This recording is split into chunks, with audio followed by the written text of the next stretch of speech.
ഈ 27 വർഷം മുന്നേ ഇറങ്ങിയ സമ്മർ ഇൻ ബത്ലഹേമിലെ ചോദ്യം വന്നു, കോഴിയാണോ മുട്ടയാണോ? അത് ഇതിന്റെ പ്രൊമോയ്ക്ക് ഉപയോഗിച്ചു.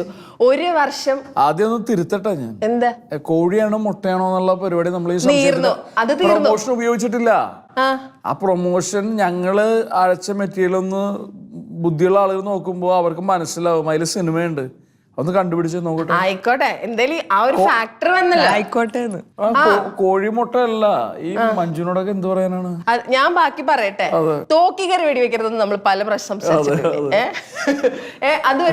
ഒരു ഫ്രഷ് ഐഡിയ പറഞ്ഞപ്പോ ഞാൻ വേണ്ടെന്ന് വെച്ചാ ഞാൻ കണ്ടിന്യൂ ചെയ്തോട്ടെ. ഒരു വർഷം മുന്നേ ഇറങ്ങിയ താങ്കളുടെ സിനിമയിൽ ഇതുപോലെ ഒരു സംശയം ബാക്കി വെച്ചിട്ടുണ്ട്, അതെന്തുകൊണ്ട് ഉപയോഗിച്ചില്ല? ഏതായിരുന്നു? ആട്ടമായിരിക്കും കണ്ട ആട്ടത്തിലെ സംശയം. അത് ആരാണ് എന്ന് അന്ന് 2024 തൊട്ട് ഞങ്ങൾ എല്ലാരും ചോദിക്കുന്നുണ്ട്. നിങ്ങൾ ആരും അത് പറഞ്ഞിട്ടില്ല. അതിന്റെ രസം ആക്ച്വലി നമുക്ക് ആർക്കും ഇതുവരെ എന്നാലും അത് ആരായിരിക്കും? കാരണം ഈ സിനിമ റിപ്പീറ്റ് ചെയ്ത് കാണുമ്പോൾ അത് സംശയത്തിന്റെ പ്രൊമോഷൻ യൂസ് ചെയ്യണത് അല്ലേ? നല്ലതാണത്. ഇനി പറ, അത് ശരിക്കും ആരായിരുന്നു?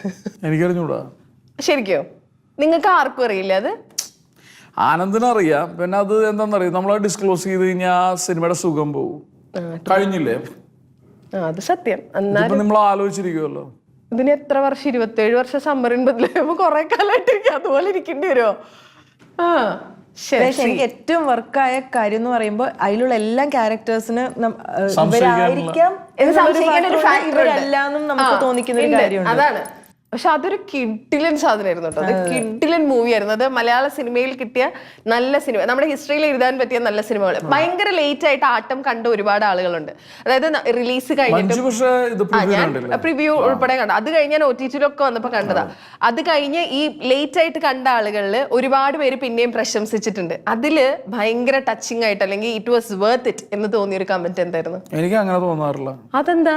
നല്ല സിനിമ തിയേറ്ററിൽ ഇറങ്ങുമ്പോൾ തിയേറ്ററിൽ കാണണം. അത് കഴിഞ്ഞ് OTT കണ്ടിട്ട് ക്ഷമാപണം നടത്തുന്നത് ഭയങ്കര പ്രശ്നം. അത് വലിയ സിനിമകൾക്ക് ഓക്കെ ആയിരിക്കും, നമ്മളൊക്കെ ചെയ്യുന്ന ഭയങ്കര സോൾഫുൾ ആയിട്ടുള്ള സിനിമകളാണ്.